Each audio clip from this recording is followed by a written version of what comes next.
Bonjour ou bonsoir, tout dépend à quelle heure vous écoutez ce podcast de l'ODJ Média. Notre chroniqueur de l'ODJ, Afid Fassifiri, partage son avis et ses réflexions dans un article qu'il a intitulé « Tourisme culturel, la saison des festivals mal engagés à cause de l'inflation ». Alors écoutons-le dans ce podcast. L'auteur démarre son article ainsi. Avec l'annulation du Marrakech du Rire, et puis le report du festival du printemps musical des Alizés d'Essaouira, la saison des festivals perd des plumes face à la flambée de la spirale inflationniste. La festivalitude rattrapée par l'inflation. En ce qui concerne le Marrakech du Rire, la raison invoquée il y a quelques mois était celle des travaux de rénovation en cours au Palais du Badi. Sauf que l'on ne peut s'empêcher de penser si des considérations d'ordre économique ne sont pas derrière cette annulation, et plus précisément un manque de soutien financier au niveau local. Le Marrakech du Rire, c'est un budget annuel de 3 millions d'euros, dont 200 000 euros d'apport personnel de la part de Jamel Debbouze, sans compter les billets d'avion, les hôtels et les taxis pris en charge par les partenaires et les sponsors. Convenons-en, même si ce festival est principalement destiné aux 60 000 Français qui résident dans la ville ocre, il faut reconnaître qu'il apporte beaucoup à cette ville, et pas seulement du fait des centaines de stars qui y défilent. L'auteur poursuit son article ainsi. En termes d'image, le bénéfice est énorme pour le Maroc et à ce sujet, on se demande s'il n'y avait pas quelque chose à faire, malgré la conjoncture actuelle, du côté de la ville de Marrakech et des départements du tourisme et celui de la culture. D'un autre côté, le report à la dernière minute et en catastrophe du festival Printemps musical des Alizés pose également un certain nombre de questions. L'association Essaouira Mogador avait annoncé le report, à une date ultérieure, de la 20e édition du festival Printemps musical des Alizés, initialement prévu du 27 au 30 avril 2023. Ce report a été justifié par les organisateurs comme suit. Les tarifs aériens ont en effet littéralement explosé, plus particulièrement sur le trajet Allemagne-Maroc que devait emprunter la majorité des musiciens invités, faisant ainsi voler en éclats le budget prévisionnel qui avait été provisionné par les organisateurs.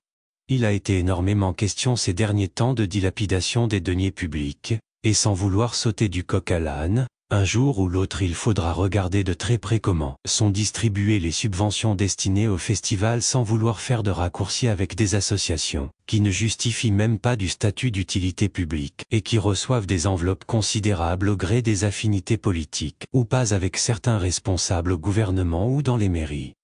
L'auteur affirme ainsi. Maintenant, bien entendu, tous ceux qui sont exclus de ces festivals de haut standing, puisqu'assez cher et donc absolument pas à la portée des couches moyennes, ou plus que moyennes, diront avec un brin de populisme, que ces festivals destinés aux élites économiques sont un luxe dont le pays devrait savoir se passer vu les multiples privations dont souffrent de larges couches de la société. Plus généralement, il doit y avoir un débat constructif concernant tous ces festivals, qui ne tiennent debout et ne survivent que grâce au dévouement et au sacrifice d'une seule personne. Un débat qui concerne l'industrie de la culture et l'investissement dans le spectacle, dans notre pays, et les moyens de rendre les festivals rentables économiquement et autonomes sur le long terme d'un point de vue budgétaire. L'auteur précise ainsi. Une bonne nouvelle pour l'environnement et les ressources en eau. Le tourisme culturel. Au départ, cela pouvait être une excellente idée dans l'optique de sortir des sentiers battus par rapport au tourisme classique, en investissant d'autres niches comme le tourisme d'affaires, le tourisme sportif ou écologique à Darla par exemple, le tourisme de montagne, le circuit des villes impériales, le tourisme rural et autres, car il n'y a pas que le tourisme de luxe dans les hôtels 5 étoiles. Pour le reste, lorsqu'on sait combien consomme un touriste étranger d'eau potable, par rapport à un habitant local, 5 à 10 fois plus, on se dit que le tourisme ne fait pas que du bien à notre pays vu l'impact sur les ressources en eau, exactement comme pour les exportations agricoles. Et aux dernières nouvelles, le recyclage de l'eau dans les établissements hôteliers et le traitement écologique n'est pas encore généralisé et encore moins obligatoire au Maroc. Le tourisme durable et écologie, cela aussi c'est de la culture. L'auteur conclut son article ainsi. Dans tous les cas, si cela peut vous consoler, l'inflation promet de n'épargner aucun secteur, et personne n'y échappera ou presque, quoique. Rédigé par Afid Fassifiri et lu par l'intelligence artificielle de l'ODJ Média.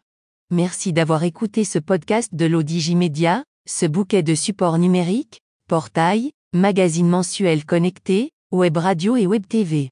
N'oubliez pas de télécharger notre application Lodigi mobile sur Play Store et de vous abonner à notre chaîne YouTube Lodigi TV.